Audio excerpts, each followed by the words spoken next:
یہ بھی ہم نے بزرگوں سے سنا ہے کہ جب حکام سختی پر آ جائیں، ظالم تمہارے اوپر سوار ہو جائیں تو خوف نہ رکھنا، ڈرنا مت۔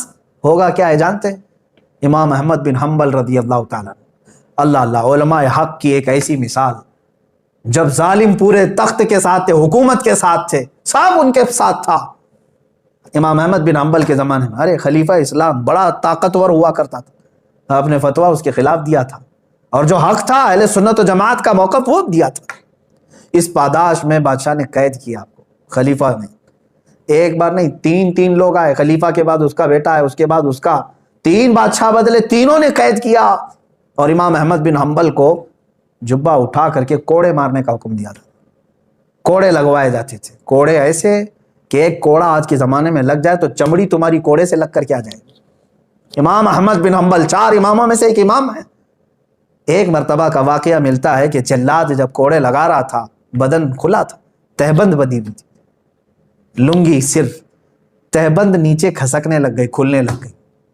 کوڑوں پر تو آپ روتے نہیں تھے، چلاتے نہیں تھے، تہبند جب نیچے اترنے لگی، سطر کھلنے لگا تو آپ کو غم ہو گیا، کیا میں بے سطر ہو جاؤں گا؟ حق بات کے لیے میں نے آواز اٹھائی تو کیا رب تبارک و تعالیٰ مجھے بے سطر کر دے گا، بے آبرو ہو جاؤں گا؟ اتنا آپ کے ذہن میں خیال آیا اور رونے لگے۔ اچانک جلاد نے دیکھا غیب سے 2 ہاتھ آئے اور ان کی تہبند کو پکڑ لیا، 2 ہاتھ برآمد ہوئے اور ان کی تہبند کو پکڑ لیا۔ پھر امام احمد بن حنبل خوشی سے کھڑے ہو گئے، جلاد کو کہا تو اپنا آپ کام جاری رکھ۔ میرے عزیزو، کس کے ہاتھ تھے؟ کون آیا تھا؟ جب ظالم اپنے پوری طاقت دکھانے کے لیے سر پر آ جائیں، کوڑے بھی ماریں، تو یاد رکھنا میرا بھی یہ وجدان کہتا ہے وہ کسی اور کے ہاتھ نہیں، وہ صرف رسول اللہ کے ہوں گے، میرے آقا صلی اللہ تعالیٰ علیہ وسلم کی مدد نازل ہوگی۔ تو اگر اللہ رب العزت نے آپ کے پاس زبان دیا ہے اور آج کے زمانے میں سوچنے اور سمجھنے کی قوت دیا ہے، تو آج امت بڑی قسم پرسی کے عالم میں ہے، آج ہمارا مستقبل داؤ پر لگا ہوا ہے۔ ایک بات بتا کر کے میں رخصت ہونا چاہتا ہوں، یاد رکھنا، امام غزالی رحمۃ اللہ تعالیٰ علیہ کی وہ بات مجھے یاد آتی ہے، آپ نے فرمایا امت کے سامنے جب رسول پاک صلی اللہ علیہ وسلم کی توہین ہو رہی ہو اور امت اپنی عیاشیوں میں مصروف ہو، کھا رہی ہو، پی رہے ہو، سو رہی ہے، تو امت کو چاہیے کہ تھوڑے دن اور انتظار کرے، ان کے ساتھ کیا حشر ہوگا؟ فرماتے ہیں ان کی عورتیں، ان کی بچیاں باہر لائی جائیں گی، بیچی جائیں گی، نیلام کی جائے گی ان کی ماں اور بہنوں کی عزت، اور یہ کچھ نہیں کر سکیں گے، ان کے بچے مار دیے جائیں گے۔ وہ وقت بھی ہمارے ساتھ آئے گا، کیونکہ اب جب رسول پاک کی عزت یہاں پر محفوظ نہیں رکھی گئی تو پھر اب کس کی عزت سلامت رہے گی؟ قرآن کو گنڈوں کی کتاب کہا جا رہا ہے، اسلام کو ڈاکوؤں کا دین کہا جا رہا ہے، میرے آقا صلی اللہ تعالیٰ علیہ وسلم کو اتنے بھدے الفاظ، معاذ اللہ، رب ذوالجلال کی شان میں بھی بکواس، بچا کیا اب تمہارے پاس؟ بچا کیا؟ ہمارے پاس جو کچھ بھی ہے جینے کے لیے میرے عزیزو، یہ ظالم دنیا والے سمجھتے ہوں گے یہ اتنا کیوں چلا رہے ہیں، انہیں معلوم نہیں ہے اسلام میں اور دیگر مذاہب میں فرق کیا ہے۔ کھانے پینے، اٹھنے، اچھلنے کودنے، تیوہار کرنے اور کپڑے پہننے کا نام اسلام نہیں ہے، اسلام تو ایک روحانیت ہے جو عظیم رشتے کا نام ہے۔ اگر رسول پاک صلی اللہ تعالیٰ علیہ وسلم سے اس کا رشتہ نہیں ہے تو اسلام ہی نہیں ہے اس کے پاس۔ بمصطفیٰ رسام خیش کے دی ہماؤس، اقبال نے کہا ہے، اپنے آپ کو رسول اللہ تک پہنچا دے یہی دین ہے، اگر بہو نہ رسیدی تمام بو لہبیس، اگر تو رسول پاک تک نہیں پہنچا تو تیرے میں اور ابو لہب میں کوئی فرق نہیں ہے۔ وہ تو حضور کے بہت قریب تھا، چاچا تھا، لیکن پہنچا نہیں رسول اللہ تک۔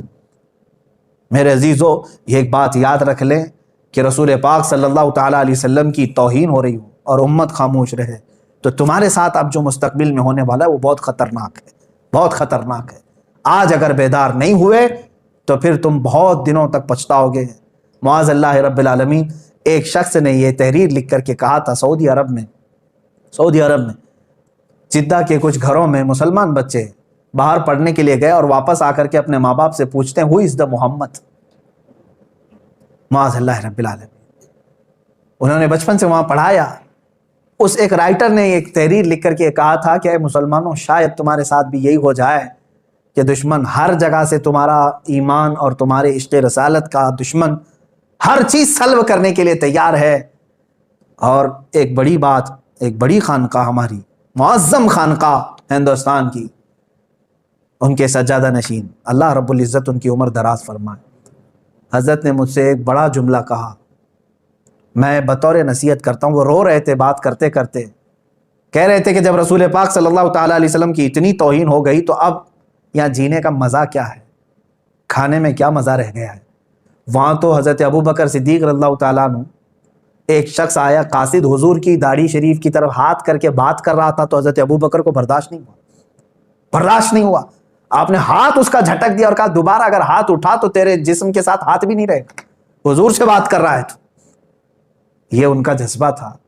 اور صلاح الدین ایوبی کی بات میں نے کہا، برنس نے صرف اتنا کہا تھا ایک مسلمان قافلے کو لوٹ کر کے بلاؤ اپنے محمد کو مدد کے لیے۔ حضرت صلاح الدین ایوبی کو جب یہ بات پتہ چلی کہ ایک عیسائی جرنل نے میرے آقا کے بارے میں ایسا جملہ کہا ہے، تو جانتے ہیں 2.5 سال تک صلاح الدین ایوبی بستر پر نہیں سوئے، 2.5 سال تک بستر پر نہیں سوتے تھے، اور اپنے پیر لمبے نہیں کیا، اور کہا کہ جب تک اس گستاخ رسول کو پکڑوں گا نہیں میں تب تک بستر پر نہیں سوؤں گا۔ آج ہمارے حالات کیا ہیں؟ سارے عیش مزے سب تو ویسے ہی چل رہے ہیں۔ علماء اور خانقاہیں، آپ کیا سمجھتے ہیں خانقاہیں کس کے نام پر چل رہی؟ رسول پاک صلی اللہ علیہ وسلم کے نام پر۔ اگر آج حرکت نہیں آئی ہمارے اندر تو پھر سب کچھ چھین لیا جائے گا، کوئی چیز باقی نہیں رہے گی تمہارے ہاتھ میں، کوئی چیز نہیں۔ مٹتے ہوئے بھی ہم نے دیکھا ہے بہت سارے لوگوں کو، تاریخیں ختم ہو جاتی ہیں، قومیں پوری کی پوری ختم کر دی جاتی ہیں اگر میرے آقا صلی اللہ تعالیٰ علیہ وسلم سے وفاداری نہیں کی۔ میں آپ سے پوچھتا ہوں، مسلمانوں سے بھی، علماء سے بھی، ارے زندگی بھر رسول پاک کا نام لے لے کر کے کھاتے رہے، زندگی بھر انہی کا صدقہ تو کھاتے رہے۔ جب میلاد آئے تو حضور کے نعتیں، قصیدے، سب ہماری تقریریں، ہماری زندگیاں حضور کے نام پر ہی تو کھا رہے ہیں۔ آج جب رسول پاک کی شان پر ہرزہ سرائی ہو رہی ہے تو ہماری حرکت دیکھی جائے گی۔ امتحان کا وقت ہے، یہ ہمارے امتحان کا وقت ہے۔ میں آج یہاں عام طور پر میسج دیتا ہوں پورے علماء، ایک ساتھ آواز اٹھاؤ، ایک ساتھ آواز اٹھاؤ۔ یہ نہیں کہ اکا دکا آدمی کوئی کہہ رہا ہے، نہیں، ہر ایک کی ذمہ داری ہے، ہر ایک کی ذمہ داری ہے۔ ابھی پولیس پرشاسن مجھ سے یہ سوال کر رہے تھے کہ مولانا بہت مسلمان ہیں ہندوستان میں، آپ ہی کو کیوں تکلیف ہو رہی ہے؟ یہ سوال عجیب ہے میرے عزیزوں۔ میں نے یہی کہا کہ مجھے دوسروں کا مطلب نہیں ہے، میں سب کا ٹھیکہ لے کر نہیں بیٹھا، لیکن مجھے درد ہوا، میں آواز اٹھایا۔ میں یہاں سے یہ کہنا چاہتا ہوں کہ سارے مسلمانوں کو درد ہو، آواز اٹھائیں کہ یہ بند کیا جانا چاہیے، یہ ناٹک بند کیا جائے، اور ایسے لوگوں کو کھلے عام نہیں چھوڑا جانا چاہیے، پاگل کتوں کو اندر بند کر دینا چاہیے۔ یہ آواز کیوں نہیں اٹھاتی حکومت وقت سے؟ یہ مطالبہ کیوں نہیں کیا جاتا؟ سخت سے سخت ایکشن لینے کا مطالبہ کیوں نہیں کرتے میرے عزیز؟ میں مانتا ہوں علماء اپنے تئیں سب کر رہے ہیں، میں کسی کا انکاری نہیں ہوں۔ الحمدللہ ہماری خانقاہیں اپنے لیٹر پیڈ سے احتجاج کر رہی ہیں، یا میدان میں آ کر کے احتجاج کر رہی ہیں، یا اپنی تقریروں سے احتجاج کر رہے ہیں، لیکن اس آواز کو مؤثر بنائیں۔ وہ مؤثر بنانے کے لیے اپنے دلوں سے خوف نکال دیں، اس لیے کہ میرے آقا صلی اللہ تعالیٰ علیہ وسلم نے فرمایا افضل الجہاد کلمۃ الحق عند السلطان الجائر، سب سے افضل جہاد ظالم بادشاہ کے سامنے حق بات کرنا۔ آج تمہارے پاس یہی موقع ہے، حق بات بولو اور سر چڑھ کر کے بولو، اس لیے کہ ہم اپنے گھر کی بات نہیں کر رہے۔ عزیزان گرامی وقار، بات بہت طویل ہو گئی۔ آج کے حالات کے اعتبار سے میں پورے لوگوں کو یہ کہنا چاہوں گا، مستقبل تمہارا بہت خطرے میں ہے، نہ سنبھلو گے تو مٹ جاؤ گے۔ اے ہندی مسلمانوں، تمہاری داستان تک نہ رہے گی داستانوں میں، تمہاری داستان تک نہ رہے گی داستانوں میں۔ تم اگر صرف خرافات میں رہ گئے آج، واہیات میں رہ گئے اگر آج، تو پھر یاد رکھو تمہارا سخت ترین سوال ہوگا، تم سے سخت ترین پوچھ تاچھ ہوگی اللہ کی بارگاہ میں۔ رسول کریم صلی اللہ تعالیٰ علیہ وسلم کی عزت کی خاطر تم کیا کرتے تھے، یہ سوال تو ہوگا میرے عزیز۔ علماء سے بھی ہوگا، مشائخ سے بھی ہوگا، جوانوں سے بھی ہوگا، سب سے ہوگا۔ ہاں، جو بات میں کہہ رہا تھا وہ بیچ میں بھول گیا۔ بڑی خانقاہ کے بڑے بزرگ ہیں، اللہ انہیں سلامت رکھے، انہوں نے ایک بات یہ کہا کہ مولانا اب تو مجھے ایسا لگ رہا ہے کہ بزدلی ایسی چھا گئی ہے کہ اب تو شادیاں ہماری ہوں یا ہم اپنے بچے پیدا کریں کس کام کے؟ میں نے کہا حضرت ایسی مایوسی کی بات کیوں کر رہے ہیں؟ کہا اس لیے کہ شرم آتی ہے اور حیا آتی ہے کہ آج حضور پاک صلی اللہ تعالیٰ علیہ وسلم کو برسر عام گالیاں دی جا رہی ہیں۔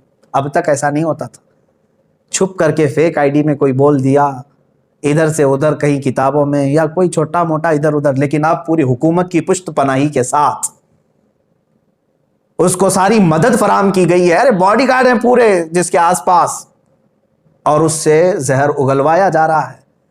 تو حضرت نے یہ فرمایا کہ ہمارے سامنے جب اس قدر غلاظت بکی جا رہی ہے تو پھر اس طرح کی بزدل بچے پیدا کر کے کیا مطلب، کیا رہ جاتا ہے؟ لیکن میرے عزیزو، یہ بہت بڑی بات ہے، اگر اسی طرح سے تم بزدل رہو گے تو ایک بات یاد رکھ لینا، منتشر ہوگے تو قسطوں میں صفایا ہوگا، متحد رہو گے تو کہلاؤ گے مومن و غازی۔ انشاءاللہ العزیز رب تبارک و تعالیٰ کی مدد آئے گی، ضرور آئے گی، 100% سے بھی زیادہ ہمیں یقین ہے کہ مولا ہماری مدد فرمائے گا، لیکن شرط یہ ہے ان کنتم مؤمنین، تم رسول پاک سے وفا کرنا سیکھ جاؤ، تم ساری چیزیں، غلط چیزیں چھوڑو اور کہو ابھی امی فدا کا یا رسول اللہ، اے اللہ کے رسول میں اپنا سب کچھ آپ پر نثار کرتا ہوں، قربان کرتا ہوں۔ دیکھو پھر اللہ کی مدد کیسے آئے گی۔ رب تبارک و تعالیٰ کہنے سننے سے زیادہ ہمیں عمل کی توفیق عطا فرمائے۔ رسول کریم صلی اللہ تعالیٰ علیہ وسلم کی بارگاہ میں ہم سب کو مولا تعالیٰ سرخرو رکھنے کی توفیق عطا فرمائے۔ وآخر دعوانا ان الحمد للہ۔